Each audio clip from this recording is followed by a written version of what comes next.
Alright guys, in this video we're going to be talking about how to replace a fuel sender unit on a 2014 Kia Soul.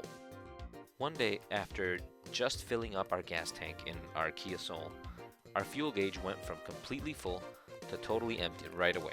Also, it went from 300 and some miles to empty to saying that it was at 0 miles to empty. After doing some research, we found out that this is a common problem for Kia Souls, but luckily it is a simple problem to take care of. There's no need to take it to a dealer for this. This is something that you can easily do yourself. And the problem is due to the fuel sender unit. We went online to KiaAutoParts.com and here is the price that we paid for the new fuel sender unit. The first step is going to be to remove the back seat. This is a pretty simple thing to do.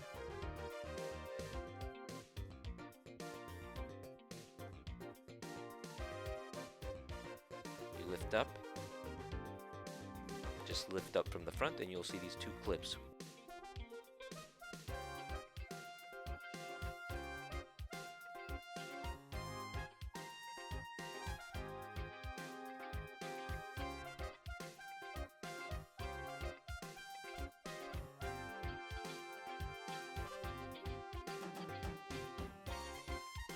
After that, you're going to have to go to the back of the car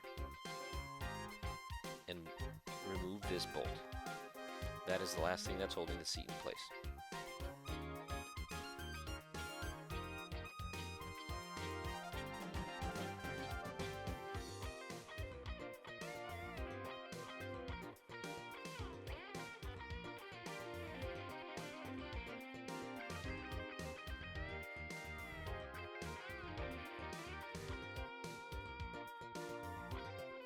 Remove the bolt and set it aside. Now you can go ahead and pull the seat out.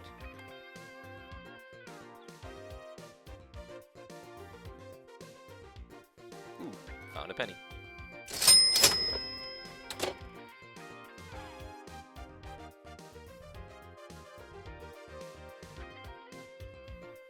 So it should look something like this. Now you want to take this plastic cover off. As you can see here, I had a few different tools, but I only ended up needing a small crowbar. I just carefully lift that up. There's going to be a sticky, just carefully pry that off.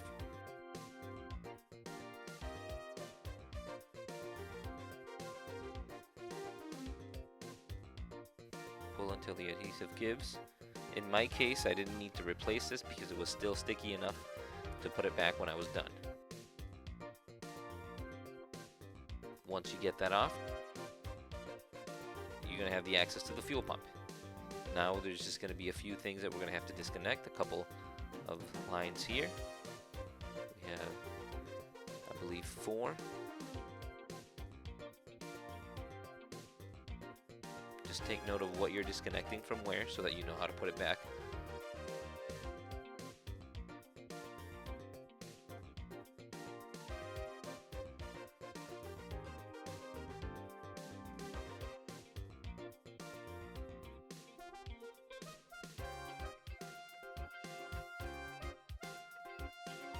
Once these two are off, you can pull back the plastic lid out of the way. And then there's several bolts that you have to take off to be able to remove the fuel pump.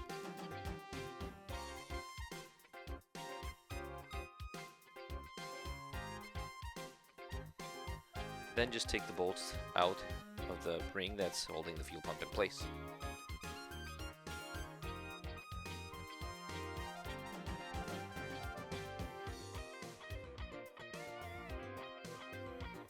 You're going to have to remove the other 2 lines. One is a gas line and I believe the other one is an air line. You're going to have to remove those to get access to the final screw. In this one line, the gas line was the one that was a little bit tricky for me. It was a little bit hard. You see that there is a blue tab that you got to press in order to loosen it, and it was just fairly tight. At one point I even tried a screwdriver and I did get this working. Just be careful not to break it, so don't use too much pressure. But just keep at it, eventually it will come out. Took a little bit, but I did get it out.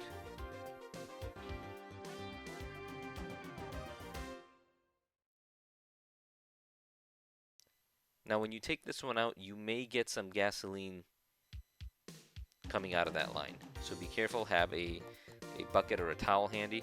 My tank was fairly empty when I did this, so it only needed a towel, a paper towel. My tank was fairly empty when I did this, so I didn't really need a whole lot. A paper towel was enough for me to clean up the little bit of gas that's spilled over. But just keep that in mind. I would suggest doing this with an empty tank. Once you've disconnected all the lines and you've removed all of the bolts,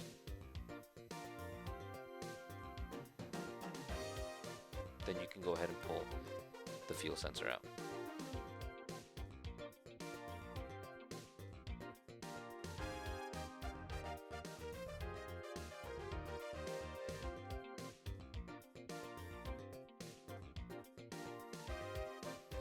I missed one screw that was hiding under that line, so once I pulled it out, I was able to remove that final screw.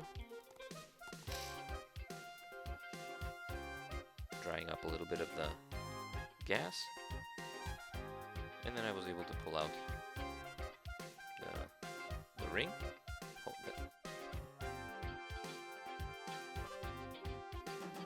Then pull out the ring that's holding the fuel pump in place. Takes us a little bit of maneuvering to get out of there.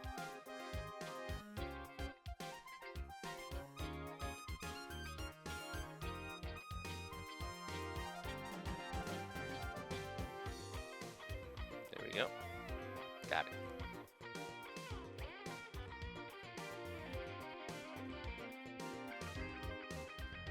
Once that's out, then go ahead and lift out the fuel pump.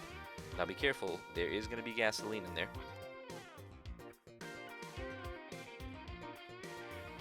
You are going to have to tilt it a little bit to drain some of that out.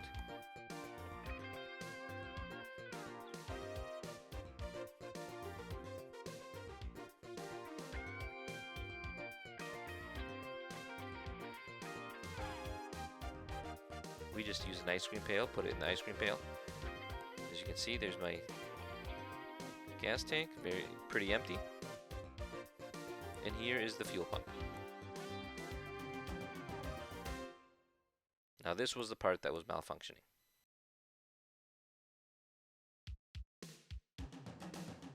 So drain all of the gasoline out.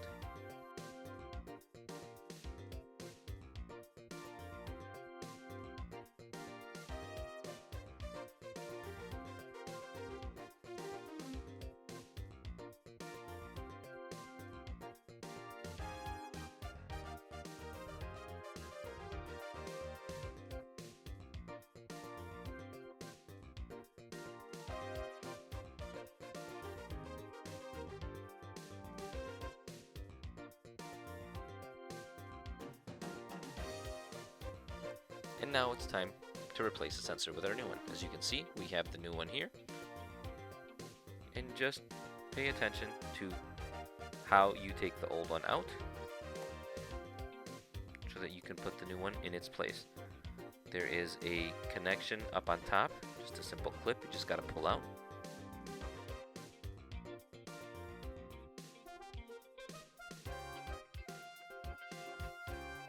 So from the top, you pull out the electrical connection. There's two clips in there. The one that I'm removing is the brown one.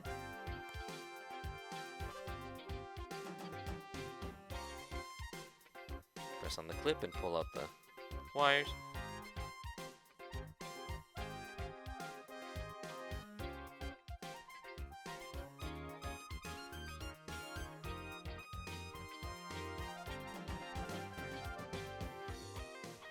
And then pull out the board, the whole unit.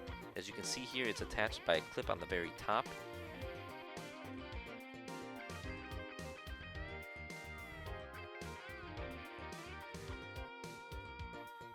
All you got to do is press that clip and then slide the unit down. I did find online a lot of instructions saying, some were saying push it up and some were saying push it down.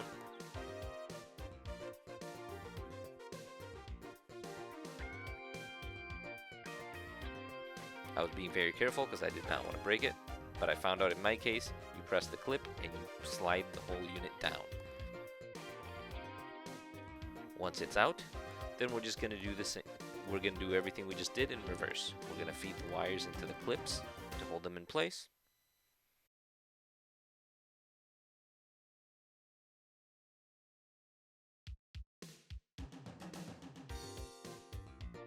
There's a clip up on top. It was kind of difficult to get that on the recording, but you clip it up there just to hold the wires in place, and then you snap the connection into place.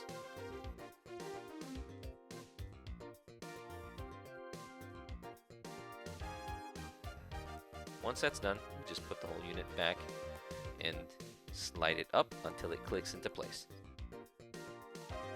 Just checking, make sure it's secure.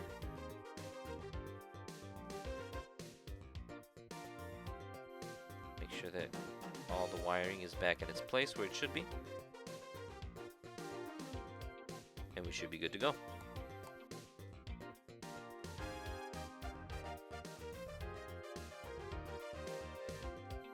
Now pushing the excess wiring back into the clip.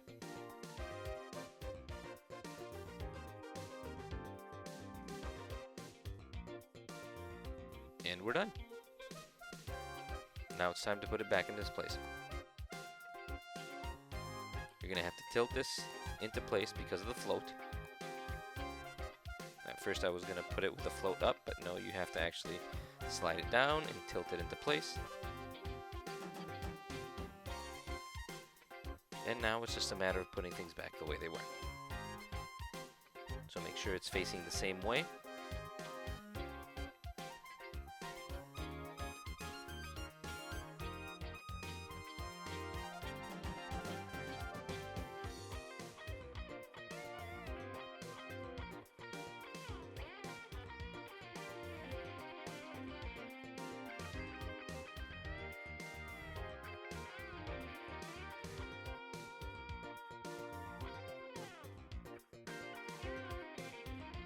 Once you've put the fuel pump in place, make sure you get the outer ring back to where it should be.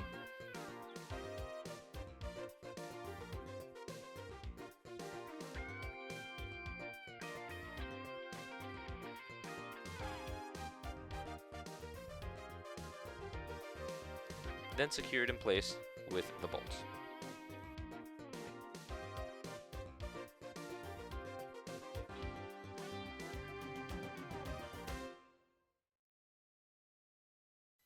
When I took the bolts out, I used a drill. I want to be careful not to over tighten these, so instead of using a drill, I'm now using a screwdriver.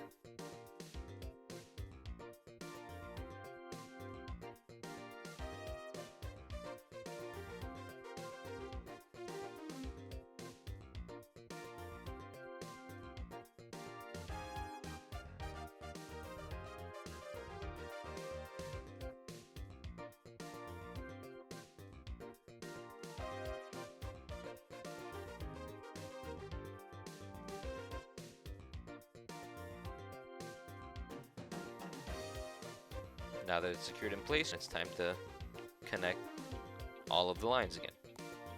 And this should be a lot easier than actually disconnecting them.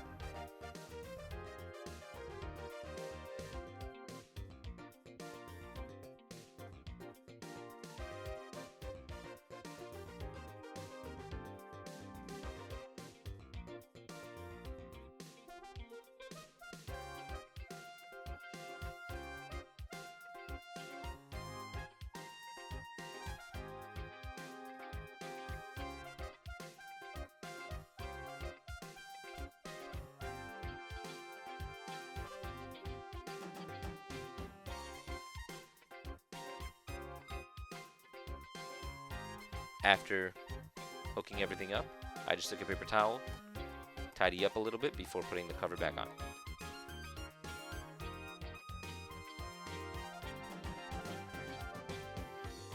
Now, put the cover back on, and because that sticky gasket was still fine and intact in my case, I was able to just press it back on, and good to go. You may need to replace that gasket if it does not stick, so keep that in mind.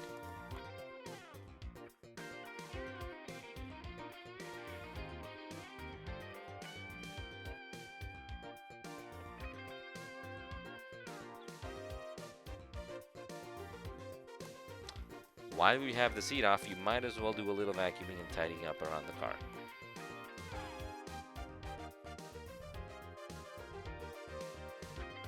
Then, just put the seat back.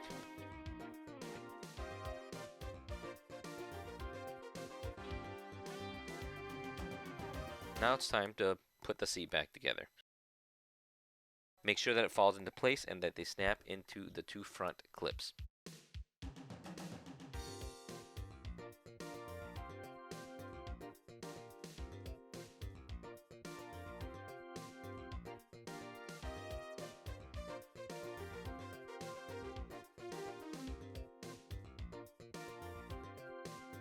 Then go around to the back and secure the seat with this bolt.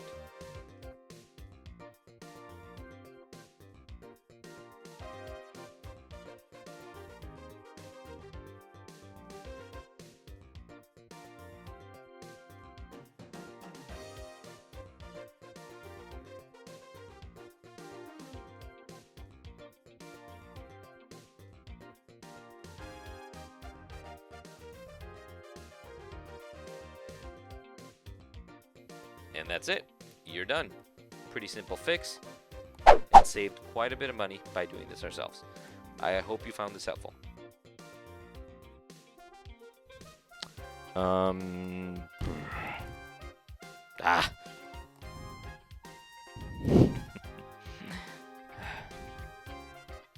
ABR Academy. Oh my word. Also, the mileage, or it was telling us that it went for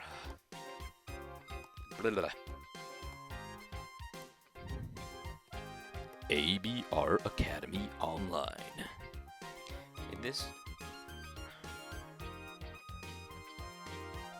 nope, that's a blooper. So, oh boy, ABR Academy. So I have no idea what I'm gonna say. Completely empty all the